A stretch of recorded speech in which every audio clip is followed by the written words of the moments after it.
Good evening, everybody.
Hi, everyone. We'll get started in about 2 minutes, so just bear with us while we let people in from the waiting room.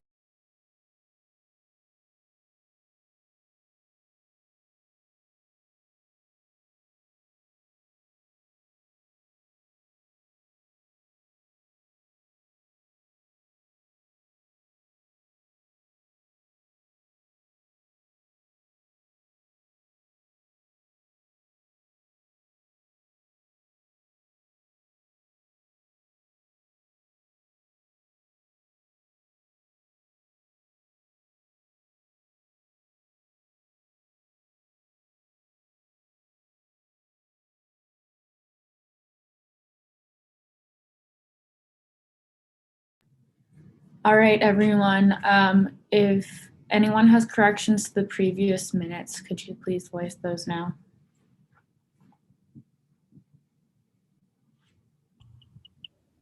Any corrections?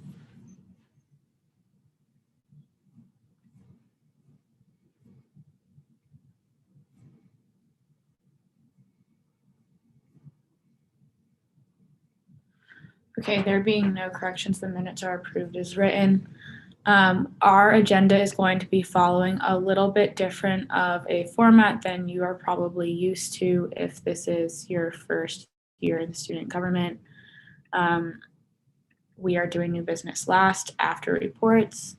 So our guest speaker can't join us actually until 7:30. So we will stay on until then. So with that, we will start with the reports, beginning with Miles.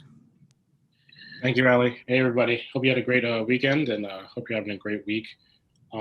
So just real quick, COVID updates. Nothing you don't know, but restrictions are coming back. Students are, the COVID cases are down. However, there's still minglings of parties and whatnot going on. So please make sure that people are doing the right thing and following the rules and whatnot. The push to yellow was real. So obviously, if you saw the email, so just keep it up, keep doing the right things, and we can get back to where we need to be. And that's what I got. And the COVID liaisons are doing a great job of trying to facilitate information, get information.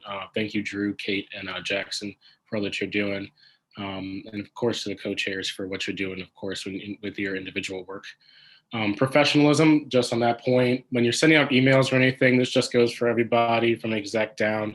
When you're sending emails down to up to administrators, please make sure that you're doing it in a professional manner, especially with emails and just communication. So just don't be looking to negotiate or try to do anything through that means when you're talking to administrators, just to confirm and just make sure that's out there. Elections. So again, April 6th is the candidates meeting. April 13th is the actual election.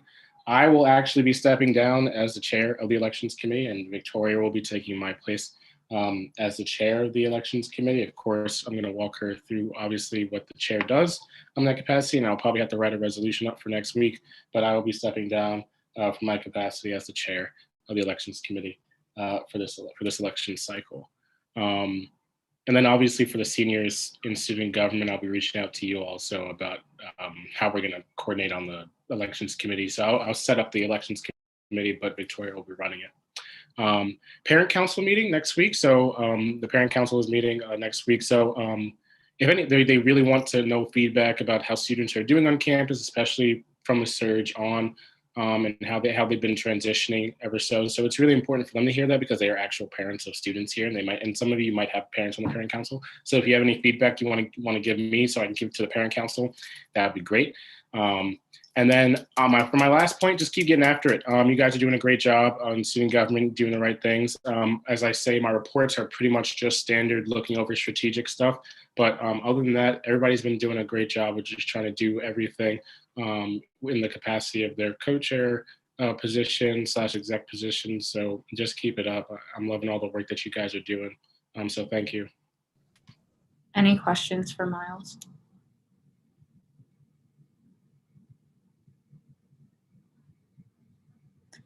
Okay, then we will move on to my report.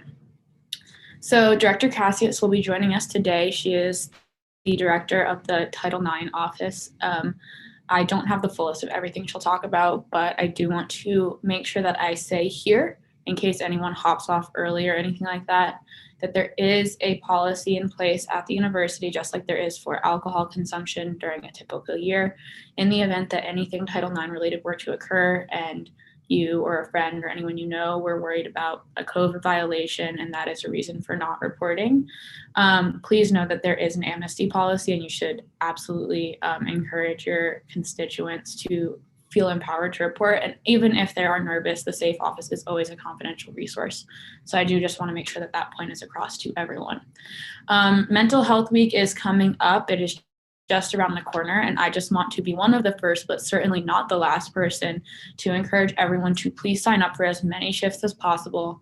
I know some of you may have already finished your extracurriculars or may have other things going on next week, but this is a big endeavor, and Dave and Caroline have been working tirelessly with their committee and the PR committee to make this happen, and they certainly cannot run all of the events entirely on their own. So if you have the availability to sign up, please sign up for as many shifts as possible, because it is kind of a big endeavor. On another note, we are in the works of talking through a collaboration to thank Deacon Dining for their work this year.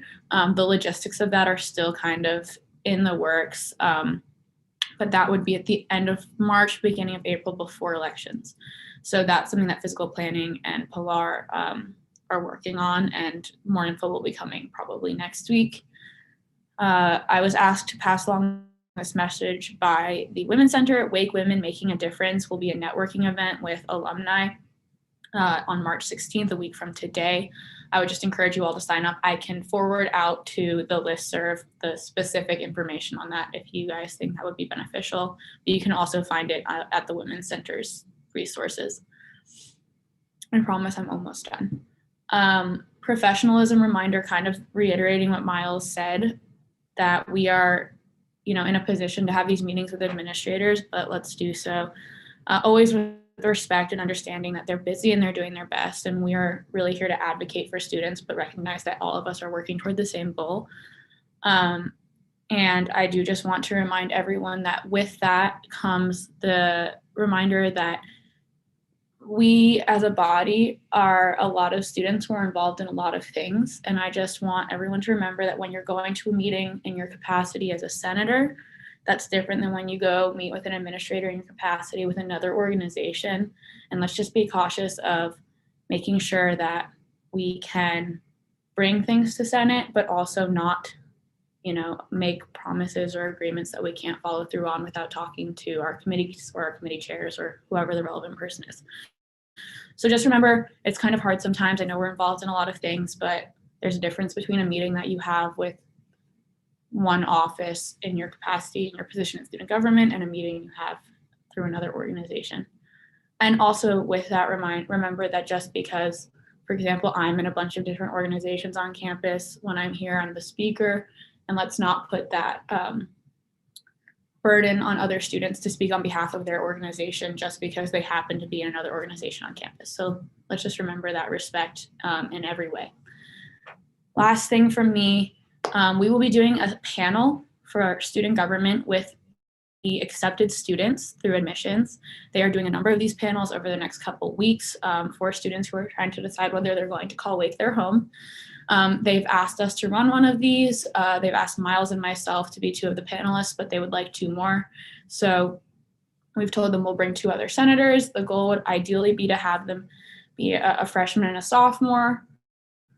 So if you're interested in doing this, please send me a text or you can send me a message here. It's on April 29th. It's an hour long. And we can, try to figure out how to get people involved. So just shoot me a text, an email, a message, whatever else. Does anyone have questions?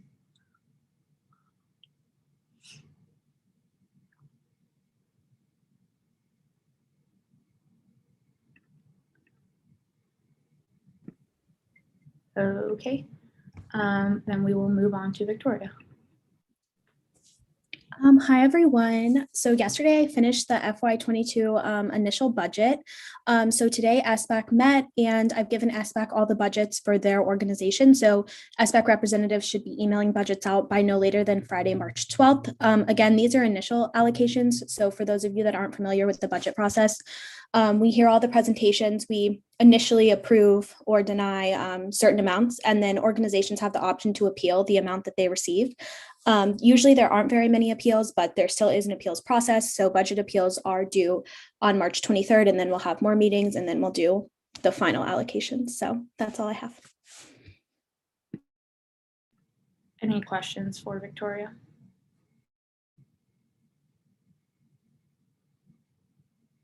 Okay, Caroline. Hi, everyone. I hope you're doing well. I just have some updates about extracurricular events. A lot of you still haven't completed your extracurriculars, and I'll send out a reminder soon to those of you who haven't. But there's a lot of great opportunities coming up to get those extracurriculars. So tomorrow, the Judiciary Committee is holding a Democracy Week simulation it shouldn't be 10 p.m. It should be 6 p.m. via Zoom. And then there'll also be another event sponsored by the Judiciary Committee to hang flyers for the General Petraeus event. And that will happen most likely around campus next Wednesday. So that's another easy way to get an extracurricular. And then, the screen is freezing. But I've also been working with one of the directors in the program for leadership and character on a discussion group about environmental issues. And that will be happening 4 to 5 p.m. every Tuesday between March 30th and April 20th in conjunction with Earth Month. So that's another way that you can get an extracurricular if you want to sign up and attend that, if you're interested in learning more about what it means to be a good environmental citizen and steward of our planet. And then aside from that, we also have the recurring extracurriculars. We have food trucks scheduled every Tuesday, 5 to 7 p.m. So thanks for those of you who came to the event before Senate tonight. And then SG socials will also go out every week.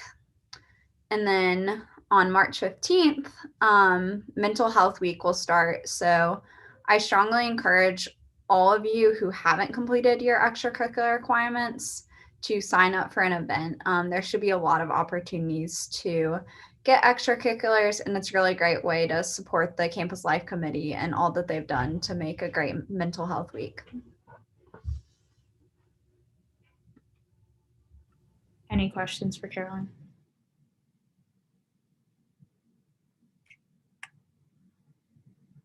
Okay, Drew. Hey everyone, hope everyone's having a great Tuesday. So PLS, we are getting pretty close on finalizing everything. So expect some emails to go out later this week. And other than that, just a major shout out to Kate and Jackson for the amazing work they're doing as our COVID liaisons. I know they're gonna have some updates, but we're seeing a lot of light at the end of the tunnel with vaccines and the potential to open kitchens and other spaces across campus. So keep wearing your mask, but they're doing really great work. But that is it for me. Any questions for Drew? Okay, Tim, are you here yet?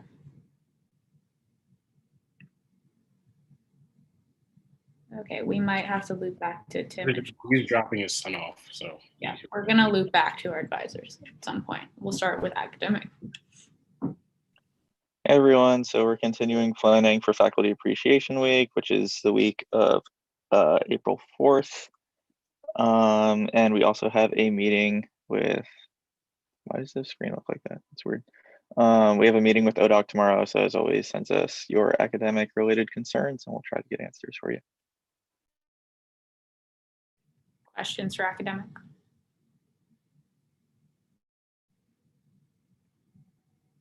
Okay, campus life. Hey everybody, pretty big report for us this week. So we have Mental Health Week coming up next week. We're really excited about it. Later this week, we will be emailing everyone in student government a list of all the events and times that they'll be taking place once they're completely finalized. We're almost done with that. You'll have a lot of extracurricular opportunities and it's going to be really fun, really exciting to try and break the stigma of mental health on our college campus. We'll be setting up the flags between Johnson and Bostwick at 5 p.m. on Sunday.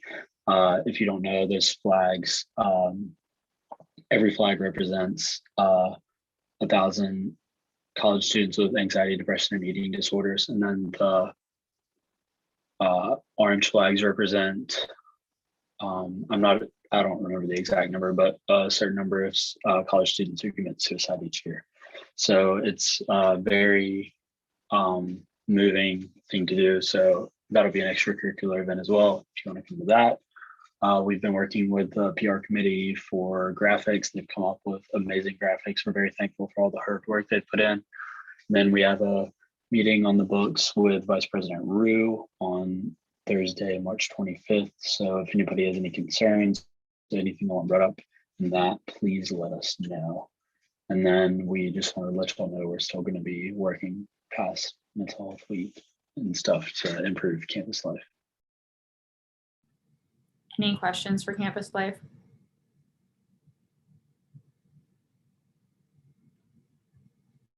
Okay, we can move on then to D&I. Just a couple things. So like Ali already said, we're doing some Deacon Dining appreciation, working with BSA and RHA for that. So keep an eye out for information about that. We will most likely just need help with like either giving little like goodies out and also like potentially writing like notes for Deacon Dining staff. The other thing on here is the bias reporting system. So there have been like a couple people who reached out to me about what to do if like they have a constituent or they themselves have concerns about a staff member on campus or a faculty member on campus. And I do really want to encourage people to use the bias reporting system. I know there's like a lot of anxiety and like nervousness around that. So feel free to reach out either to myself or Uma about that.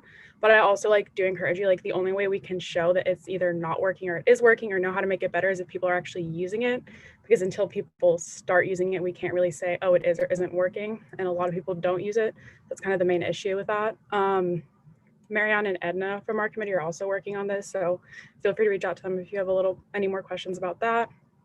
And then the other thing is the academic engagement working group, which came out of the President's Commission. So that group has started meeting regularly and it's kind of in the working phases, but focus group should be coming later this month or beginning of April for that. So just keep your eye out for that. And the last thing that I forgot to put on here is that I mentioned this a couple weeks ago, but Safer Sex Express launched again and had to be stopped because of like the modified orange status. And basically it's a free condom delivery service. It's something that was kind of started being worked on about a year ago to really allow students more accessibility to like safer sex supplies. So I'm just putting the link in the chat. Feel free to order. It's completely free. There's a lot of different options of things you can get and things go directly to your PO box for that. Any questions for Pilar and Uma? All right, then we can move on to judiciary. Hey everyone, so a few things this week. We are continuing with the archival review process. We are hoping to upload any existing legislation to the student government website by March 19th. There are perhaps thousands of documents to sort through, so we will update you on that as we progress. With the code of conduct stuff, Sydney and I are meeting with Allie Clayton on Thursday to talk about the construction of a Canvas course to better expand our code of conduct and make it more accessible for students on campus. The David Petraeus event, we're, as Caroline mentioned, hanging up flyers next Wednesday.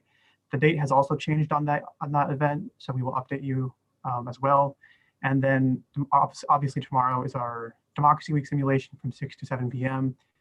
Sydney sent out the materials and group assignments yesterday, so if you don't have those or if you have trouble accessing those, please feel free to email either of us and we can send you access. Thanks all. Any questions for judiciary?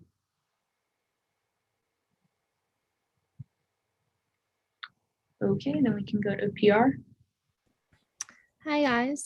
So we're busy working on graphics for Mental Health Week.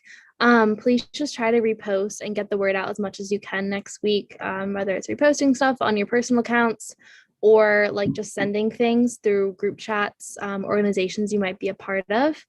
We're also going to start working on materials for Earth Week, which is awesome. We're working on, one of our committee members, Chi, is working on a post for the David Petraeus event that Judiciary was just talking about. We're also going to we're going to start doing Senator Spotlight. So each week we'll kind of have a form sent out where co-chairs, senators can nominate people who they think are doing a really good job in Senate and kind of just recognize those people on the Instagram each week. And then we're also considering making t-shirts. So I think if Caroline makes me maybe a co-host or something, I can send out a poll, just get like a sense of if you guys are interested or not in making those. That would be awesome. Or in purchasing them, I guess. I don't know if that's possible. I will try to make you a co-host. I just made you a co-host. Okay. So you should have access now. Do you see it at the bottom of your screen? I do not. Okay, maybe I need to make you the host. Does that work?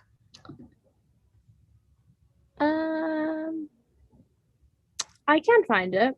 So maybe we'll just send a Google form later in the group chat and announcements and just make sure you fill that out because that'd be really, really helpful to know if we should bother making them, if you guys would be interested or not. Sorry about that delay, but we'll send you a Google form maybe later tonight. Thanks. Also, just to add, if we were to do t-shirts, I want it to be clear that you would have to purchase your own t-shirt. That wouldn't be funded by student government. Any questions for PR?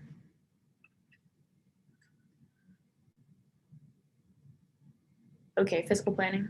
Do you have anything to report? Yes, sorry about that. So the other thing we had to report is we met, which PR already talked about, we met with PR about just getting the process started with Earth Week, and we have a meeting set up on Monday with Mr. Wise again to talk about deacon dining appreciation and other concerns. So if y'all have any concerns, let me know before Monday afternoon so that I can bring them up with Mr. Wise. Any questions for physical planning?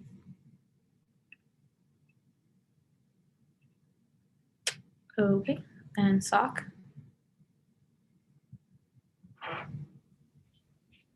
Hey guys, so our main thing is we've kind of gone over the things that Rory and Dave had worked on with the chartering process and kind of moving in a different direction with that with our committee members and have gotten their feedback. And we will be meeting with Tim and Miss McNeil tomorrow morning to kind of plan ahead going forward for the rest of the semester and kind of get more of a lock on exactly when the chartering process can open back up.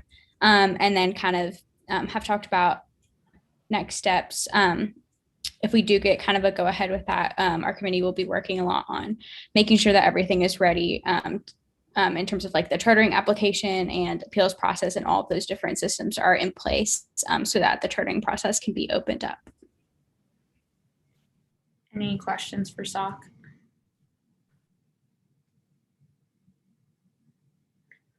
All right, then our COVID liaisons, any updates? Hi, everyone. Hope y'all are having a great Tuesday. A couple things from me. So we had a really productive meeting with Dean Clifford on Friday. We talked about the possibility of opening up kitchens. Personally, I'm really hopeful for that. And they're also starting to think about common spaces, possibly sun decks. And in terms of housing for the fall, Res Life and Housing is working on that for next year. And obviously, COVID is a big determinant in what they do. We're also looking forward to a meeting with Dr. Chris Stankins, who is the director of the COVID-19 office, on next Monday, the 15th. In terms of vaccine news, obviously things are looking really hopeful. I know a lot of people have gotten vaccinated. That said, I was given clarification on a specific fairgrounds event this weekend that I know some people have signed up for. Students do not qualify for that event. So they're just keeping those spots reserved for like higher risk individuals, including like WAKE employees and contract workers. Of course, like students who have been deemed eligible can still get it, like RAs, student workers. But the congregate living system thing isn't really in effect yet. So that's just per university admin health officials. So yeah, just a note on that, but students should be eligible really soon. So things are definitely looking up. Yeah, and then kind of to add to that, I had a meeting today with Dr. Price, who's the head of the Student Health Service, and him and I talked a lot about how he's fearful that a lot of students on campus are going to be kind of slow to get the vaccine just because, you know, there are some concerns that some people may hold. And he kind of wanted student government's help in making some sort of like advertising campaign or something that would kind of show students on campus that the vaccine is safe and something that we need, especially given, you know, the release of the new Johnson & Johnson vaccine that some people may, you know, not want to get over Moderna or Pfizer. And the message he keeps saying is, you know, any vaccine is better than no vaccine. So definitely something he wanted us to help out with. And he also wanted me to go to like the vaccine site, Student Health, to kind of like talk about what students might want there to kind of ease fears of the vaccine. So that's something I'm looking forward to on Thursday. So any questions for our liaisons? Yeah, Pilar. I know you talked a little bit about the fairgrounds thing and how it's like they are following the like guidance of the like North Carolina state group measures. I know a lot of people who have signed up for that as just students. And I like, the only reason I have a concern is because I know North Carolina doesn't have a no waste policy. And so I know students have signed up for that and are planning on going. And I'm wondering if once they get there, if they'll be turned away or if because of the no waste policy, they'll just get the vaccine anyways. I'm not trying to encourage people to go if they're not in that group, just to be clear. I think you shouldn't lie about your position and when you should be getting the vaccine. But like, I do have concerns about like whether those vaccines will be given out or not if people already have appointments.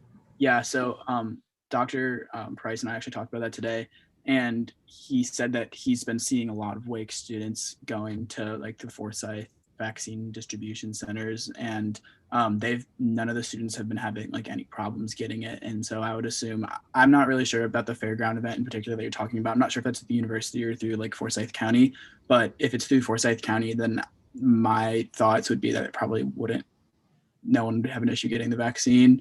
But I could be wrong. I'm not sure. Yeah, what I was told was that they're prioritizing those who are high-risk individuals, so more nursing homes. Even though students are technically in congregate living situations, we're not really as high risk in the same sense. So they aren't prioritizing students. I'm not sure if students will be turned away. That said, I do think that students aren't being prioritized. So, thank you. All right, any other questions? Awesome. So our timing is great because Director Cassius has just joined us, I believe. So we can move straight on into the next part of our agenda, which will be a presentation from Director Cassius of the Title IX office. We're really excited to have her here. She is brand new this year. So thank you so much for joining us, and I will hand it over to you. Do you need screen share access? Yeah, I'm just gonna share one thing. Hi. Good evening, everybody.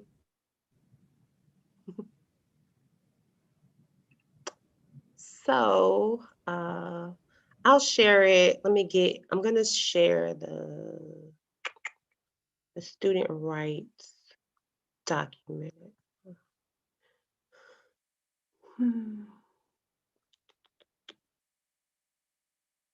Oh, the wonders of Zoom. I just had it up. One moment.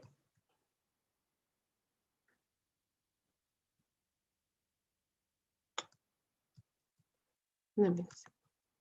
Sorry, one second. Okay, let me try again. Hopefully your evening is going well. So, windows.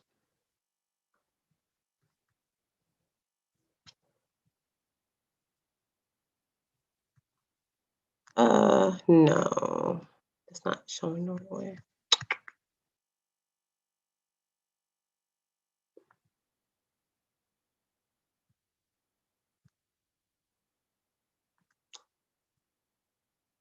There we go. 3 times is a charm. Okay.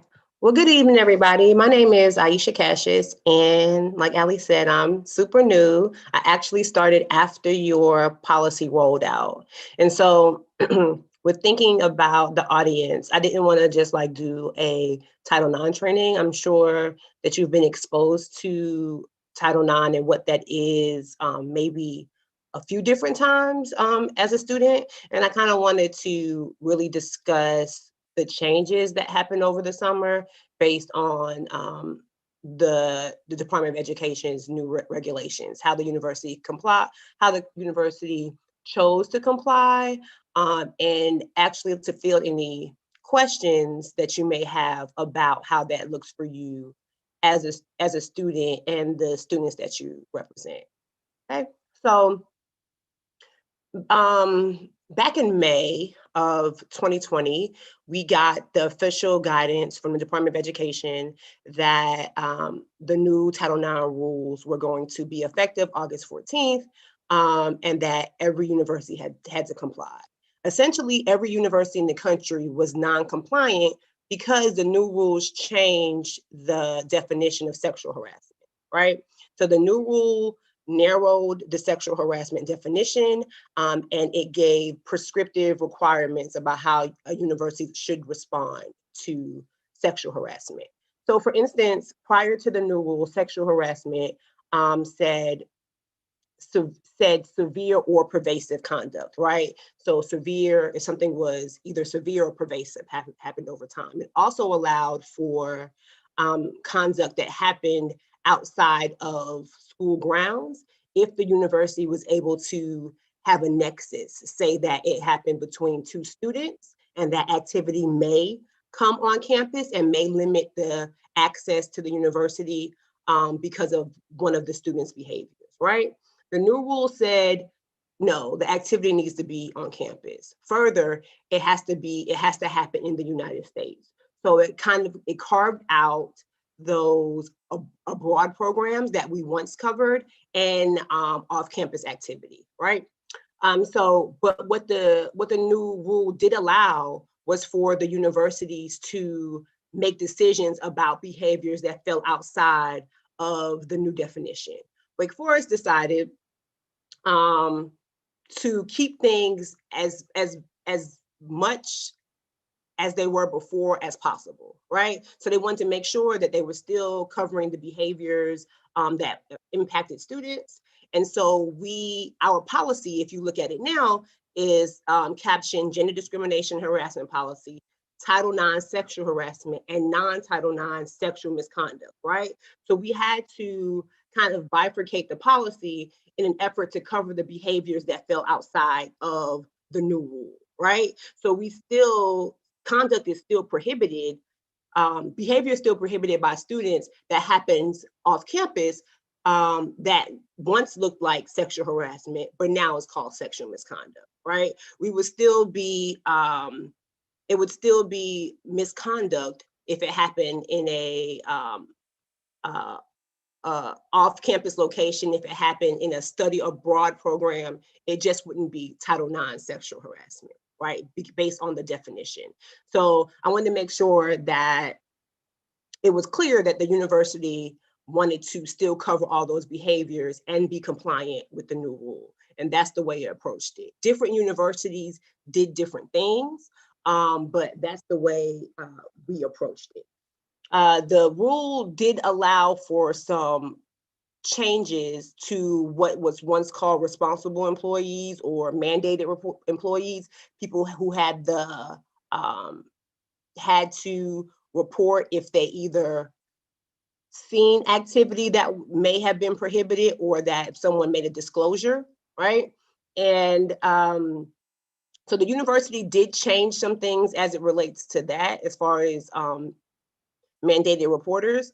The confidential sources remain the same. If it's a confidential employee, like any pastoral service, anyone in the wellness center, anybody in the safe office, if you make a disclosure to them, they're not mandated to report.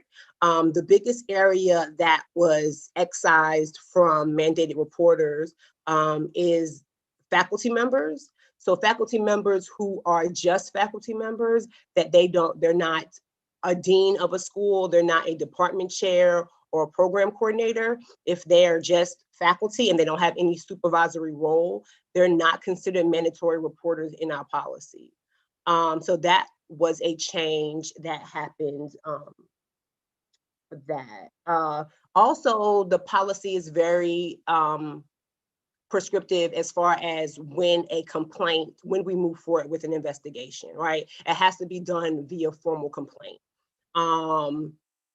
You would have to file a formal complaint, and they can be done electronically, but the university, my office, wouldn't be moving forward with an investigation unless you fully understood what that would look like for you. And we have information sessions to explain that. And then it's very, it's told in the formal complaint. Also, the policy now includes adaptive resolution, which was a part of the prior policy. There was some type of informal process, but now the adaptive resolution is spelled out, letting you know how that looks. And so let me just scroll down to that. Well, we'll just start from the beginning. I think sometimes there's a lack of clarity around filing a police report and filing a Title IX item, like at the university, right? You can do one or the other. You don't necessarily have to do both. A Title IX investigation is strictly administrative, right? There's no, after a hearing in the Title IX office, the only thing we could do is impact you as a student. We can't impact you as a citizen. So there's no jail time or any type of thing that would impact someone's criminal record, right? And so the confidential resources that I spoke about is you have the right to those. You have a right to an investigation if the allegation that you assert is something that would be prohibited behavior. We can definitely move forward with an investigation, and we would do that with you filing a formal complaint. Everyone has the right to a support person of their choosing during the investigation. It could be someone from the safe office. It could be a Wake Forest employee, or your friend, or your parent, or whomever you choose. You can always have at least one support person with you during any stage of the investigation. We make sure that we preserve your privacy. We're not considered confidential, right? Because there are certain things that, if disclosed, we may need to share with others based on the safety of the university or your safety. So although we're private, where no one can come in and ask us questions about your investigation and get that information unless you allow them through a FERPA form, we may not be confidential because we may need to share that with other Wake Forest officials. You're allowed reasonable supportive measures. There are measures that we can take prior to an investigation that may remedy your situation where an investigation won't be necessary. I know that no contact orders are used on this campus. They can be requests for schedule changes or changes in housing if that will assist in remedying the situation. I don't want anyone to think that an investigation is the only solution, the only remedy. We will navigate to see what's best for you, right? And we did talk about adaptive resolution. An adaptive resolution process is an alternative process. It's not a hearing process, because the hearings, if it's a Title IX allegations, are different now because of the new rule. The hearing does allow for cross-examination. And what that means is it will be a hearing officer, and the hearing officer will ask you all your direct questions, direct examination, but the party's advisors, right? You could have an advisor of your choice. Oftentimes it's someone's attorney, has the opportunity to cross-examine the other party. So they don't have an opportunity to directly ask their client questions, but they have the opportunity to follow up and cross, right? So because of what the new rule requires us to do, we do talk to people who come in our office about adaptive resolution, if that's a process that would look better for them. Both parties have to agree to it. You can opt out in adaptive resolution at any point if you feel like it's not working out for you. The adaptive resolution process is not considered disciplinary, so it wouldn't show up on your disciplinary record. You have the opportunity to identify witnesses, make reasonable accommodations, like we would do any process. And you do have, if we're going to be in a hearing, you do have the opportunity to submit questions that you think you're going to ask during it. The new rule has provided for a lot of notification on the step-by-step, and I think that's helpful for people who's a part of the process. And so I think that is one of the better things in the rule. There's a lot of things in the rule that I am not pleased with, but there are a lot of things that help to inform the parties as they go through the process. And then is reference to bias incidents and other ways you can contact our office. I know I kind of ran through that, but I thought I would give you some information about things that have changed, as opposed to giving you like a Title IX training that I think you probably already have heard, and give you opportunity to ask questions that you may have about it. So does anyone have questions? Thank you, Director Cassius. If you have questions, please feel free to just come off mute, and if it gets chaotic, we can do raise hand. I have a question. Yeah, thank you, Jude.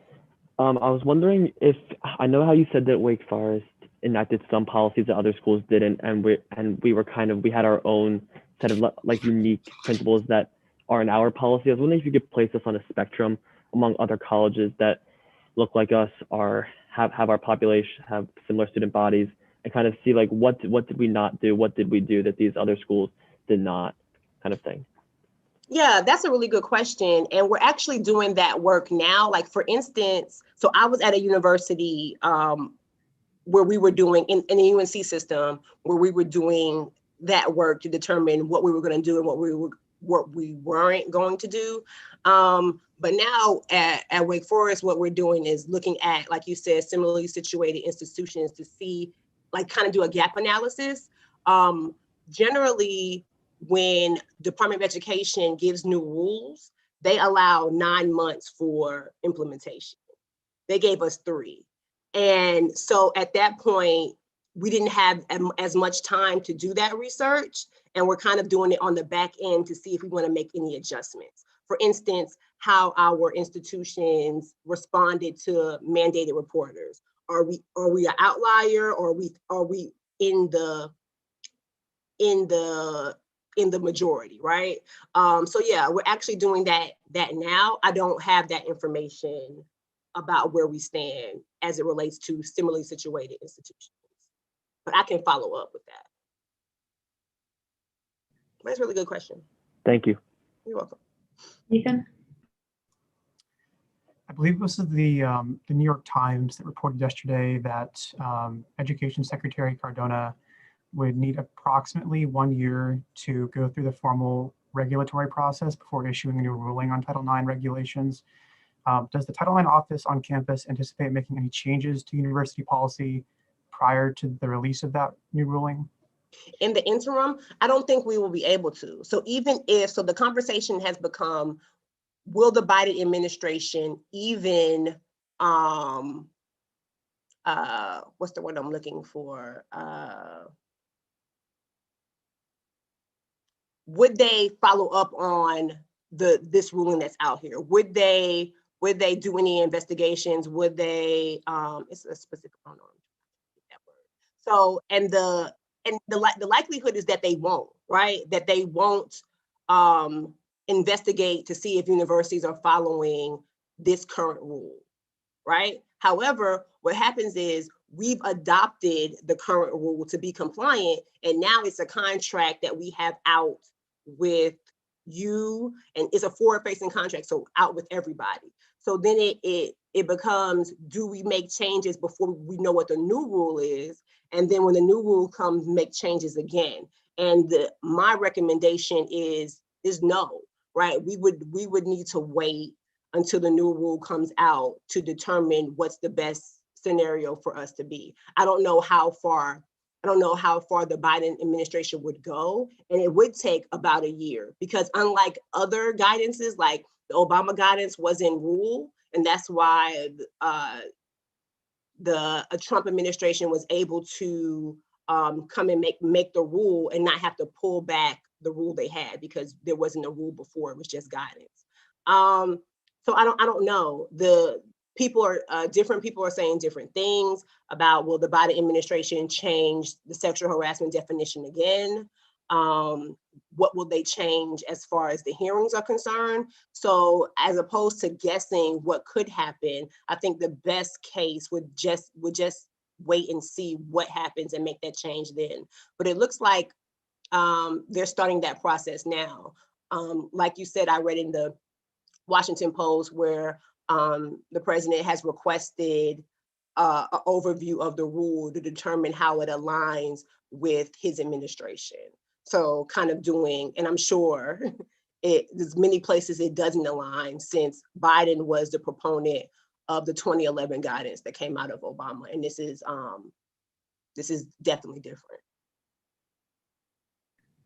Other questions?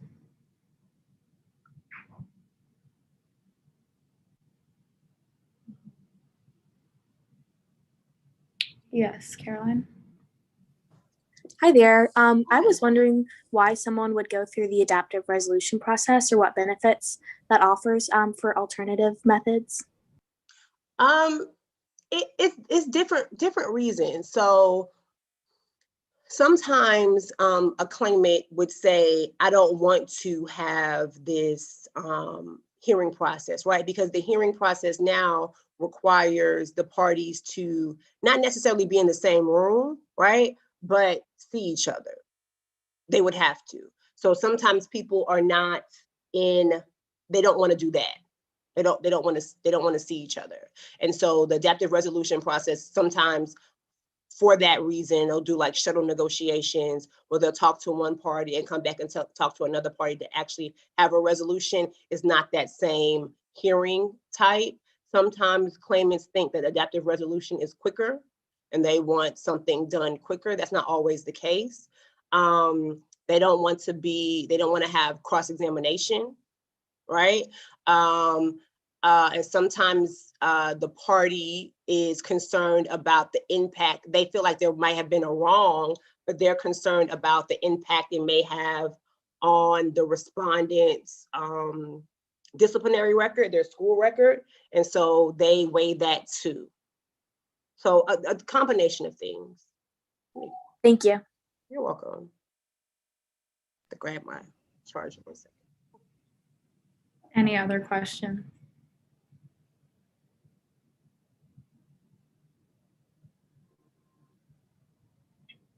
Okay, well, thank you so much, Director Cash. You're welcome. We really appreciate it. If any other questions come in, we'll be sure to forward them to you. Yeah, and hopefully I'll be able to circle back on your question about what other institutions are doing.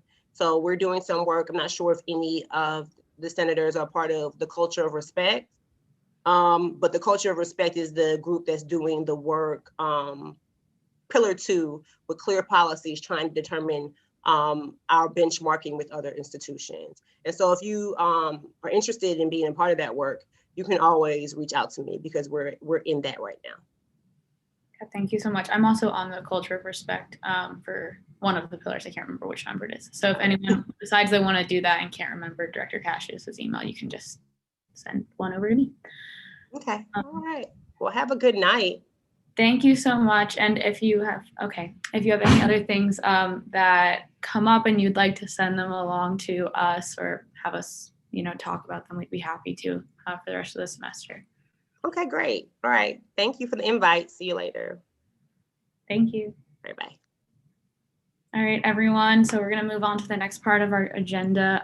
That will be the discussion for Senate Bill 9, approving the nominations of the Senatorial Appointment Committee. Janine, I'm going to kick you to a waiting room now. Actually, before we do that, Tim, would you like to give your report? Sorry, we skipped you. I was about to point of order you. Well, you weren't here when we called on you. I was not, correct. I was getting home. Good evening, everybody. Hi, Tim. Hi, Tim. Hi, Tim. How are you, Tim? Hello, everybody. First off, thank you to everybody who participated tonight at Food Trucks. As much as I hate to say this, especially Allie, Miles, and Drew, who took care of the world's cutest 5-year-old, and everybody, especially everybody who cut off the line for empanadas. Couple things tonight. So, oh Lord, where to begin? You've all received plenty of notice that we are going to make a good amount of shifts this weekend. I'm in kind of an odd place, and some of those shifts have been announced. Others are still being worked through. But suffice it to say that the university is feeling a lot of confidence in what we've seen so far. So we are moving back to yellow status. With that, some things I know for sure. We are close to finalizing a protocol that will allow club sports and student organizations to have some trips off campus. We're working through the final details of this. However, before everybody gets very excited, I just want to be very clear. The two pieces of criteria that we are absolutely looking at are, is the trip part of the mission of the organization? And secondly, and as importantly, can the organization continue without the trip? So I'll use a club sport as an example. If you're on club bowling, you need to go to a bowling alley for your club to exist. There are lots of clubs and organizations on campus that I think would love to take trips that they don't necessarily need to in order for the organization to continue to exist this semester. So we're working through final details on this. It will involve the event planning process. So if a group is thinking about, I'll use student government as an example. If you decided that you wanted to take a student government trip to see a movie, somebody in student government, most likely Dave Myatt, would come sit down with me and discuss it, and I would shoot it down because I would say that this unfortunately is not germane to the mission of student government. Just using that as an example. So bear with us over the next couple of days.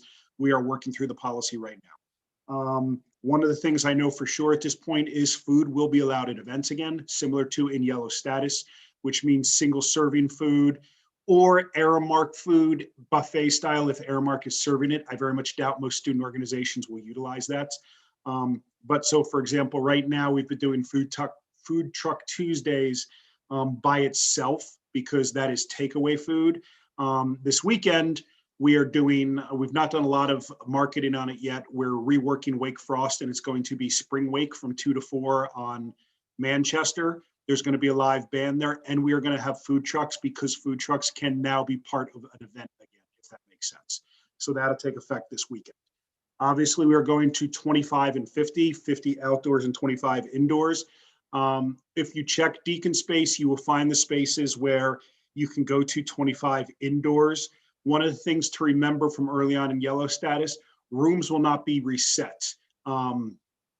The EMS group set up standard room formats for events for when we're at 25 and yellow indoors. So you can't move spaces around. The way it is set is the way it is set. Those are the major things for sure are in place. There's a few other things being discussed that I'm just not ready to share because I'm not sure that things are going to move forward or not. So just please keep checking your emails. If you have questions, please reach out to myself, from a student government perspective, or Ms. McNeil. I sit on the IMT team, and we know one of the biggest challenges we have right now is separating rumor from fact, especially when people aren't sure and have questions. So when in doubt, please shoot me an email and we will get you an answer as quickly as we can. I'll stop very briefly to see if there's questions, but please keep your questions to the topics that I discussed. I just would rather not get into questions about other topics right now that I'm not in a place that I can entirely share details on. Questions for Tim? Hey, Tim, sorry, I don't think you mentioned this explicitly, but I know we're going to be doing testing, mandatory testing every week through the rest of March. Do you know if that will likely continue into April? Or is that just some, okay. I do not know. I do not know. If you email me that question, I can find out at the next IMT meeting. Any other questions? Oh, Tim. No. Any other questions about this? Okay.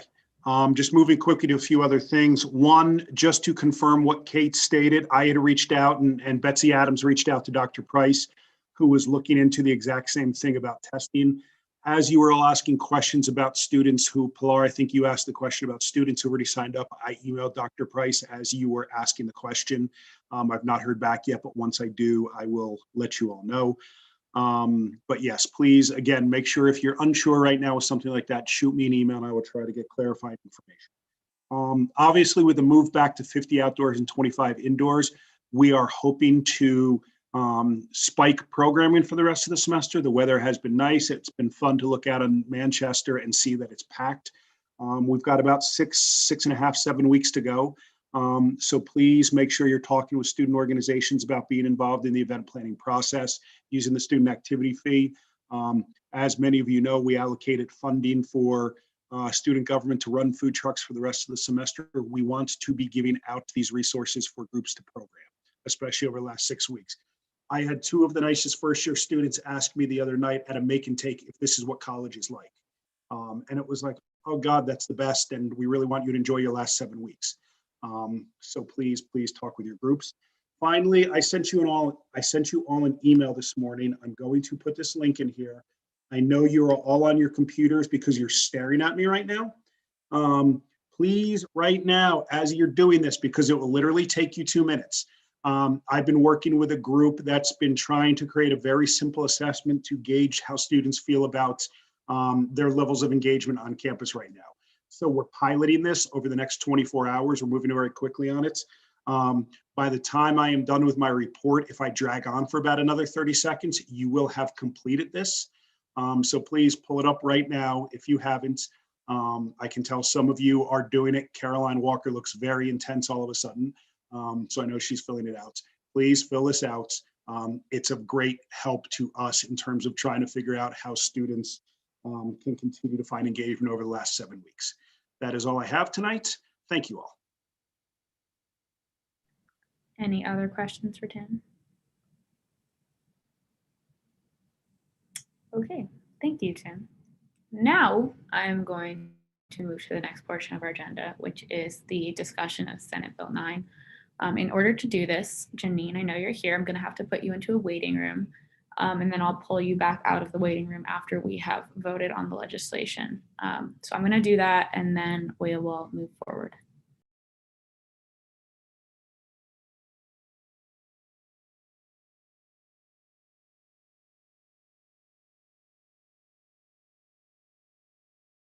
Okay, everyone, I'm going to share my screen, and then I'm going to let Drew read his bill.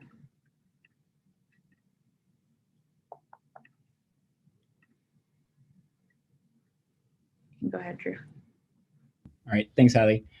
So Senate Bill 9, approving the nominations of the Senatorial Appointment Committee. So be it enacted by the Senate of Wake Forest University Student Government here assembled, Section 1, the Student Government Senate approves the appointment of the following students to the position of Senator Janine Lynch.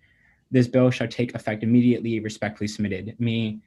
So just generally, we had an opening, and after talking with the committee, we agreed that, after we interviewed Janine, that she is a really passionate and dedicated student, and she will make a great senator. But yeah, that is it for me. Before we move into questions, I just do want to give you some logistical reminders. Vivian is not with us today, and so Braden will be acting as the parliamentarian in case that comes up or is confusing. I will give 2 minutes for questions. Those questions should be relating to the content and clarifications on the content of this bill. You can motion to extend or limit that. You can also motion to skip questions or debate and discussion and move straight to the vote, which would be a motion to the previous question. And then we will have 3 minutes for debate and discussion. Again, that can be extended or limited in the same manner. And once we do that, we will be able to just vote on the legislation. So I'm going to set a timer now. If you have any questions that are germane to the content of this bill and you would like to ask them, please raise your hand using the raise hand function. Rory, yeah, what's up? I was going to motion on the previous question. Do I have a second? Second. Second. Okay, all those in favor, can you please use the raise hand function?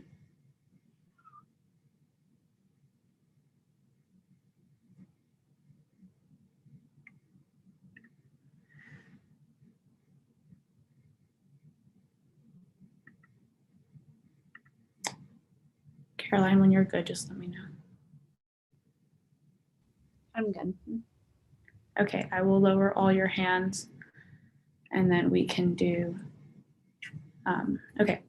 If you are opposed to moving to vote on the bill, please raise your hand.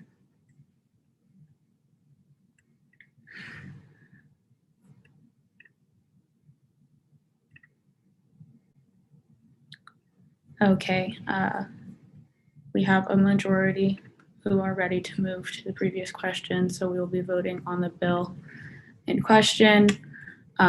Caroline will do this during a roll call. Reminder, your options are yay, which is an affirmative, approving Janine to join the Senate, a nay, which is a negative, saying that you would not like Janine to join the Senate, and then an abstention is neither a vote in the affirmative nor the negative. It counts as you voting, but it does not count in the total vote count for the purpose of establishing a majority. Caroline, we are ready whenever you are. Okay. Just a second.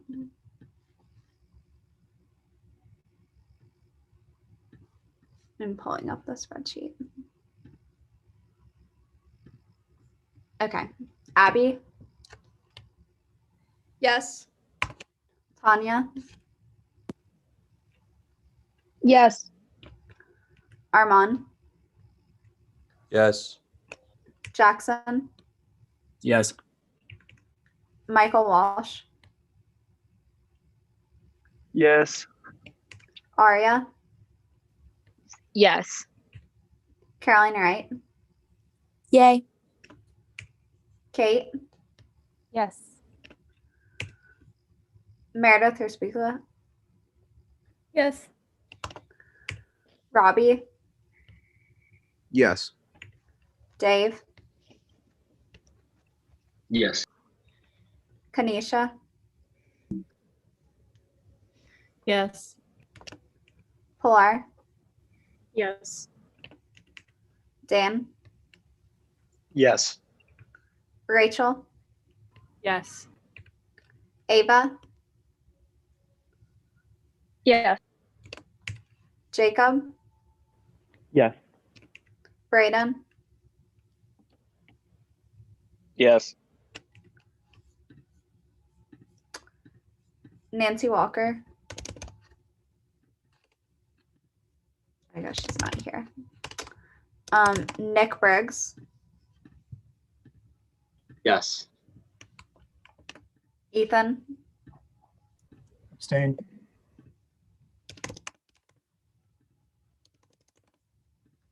Sydney? Abstain. Michael Burstein? Yes. Jack? Yes. Megan? Yes. Marion? Yes. Isaiah? Yes. Jess? Yes. Jimmy? Okay, I guess he's not here. Caroline Dixon? Yes. Mackenzie? Yes. Sarah? Yes. Rory? Yes. Dana? Yes. Gabby? Yes. Emma? Yes. Brooke? Yes. Khalil? Yes. Amber? Yes. Okay, that's everyone. All right, the bill passes. I will bring back Janine. Thank you, everyone.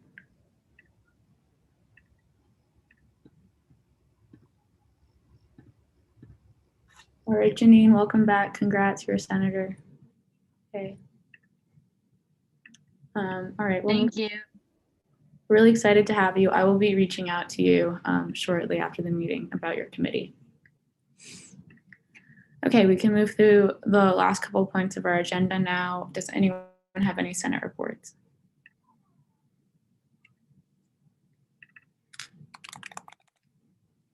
Any constituent concerns?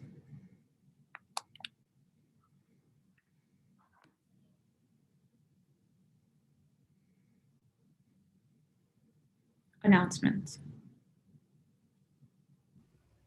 I have an announcement, and Allie, can you share the screen for the last slide on the cabinet reports?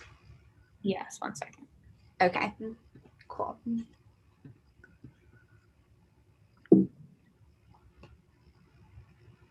Okay, so like I mentioned earlier in my report, I've been working a lot with Dr. Elizabeth Pierce from the Program for Leadership and Character on this ecological citizenship discussion group.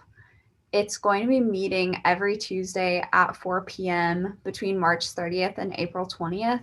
And it's a really great opportunity to meet other people, get involved with the Leadership and Character program, and also learn about environmental issues and how to be a good citizen and steward of our planet. So I'll send out the registration link via the listserv, and it will count as an extracurricular if you want to sign up. So I hope you take advantage of the opportunity if it interests you. Thank you, Caroline. Any other announcements? Please go fill out the poll about t-shirts that is now in the group me. Thank you, Jess. Other announcements? Allie, may I say again, Saturday.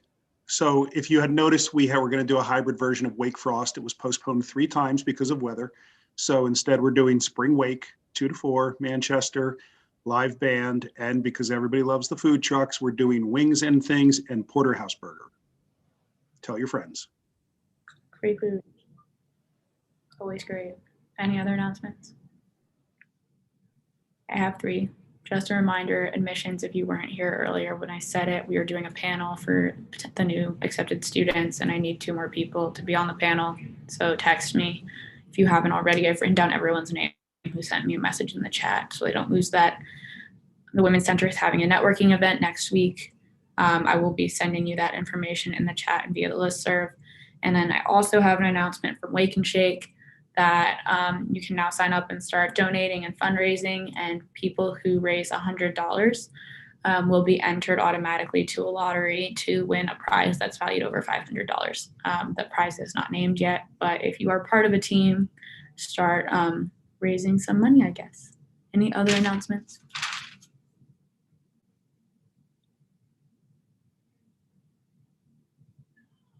All right, well, that's all we have today, folks.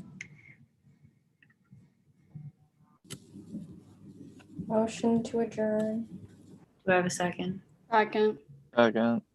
Would anyone opposed please raise your hand using the raise hand function? All right, happy Tuesday, everyone. Thanks, guys. Thanks.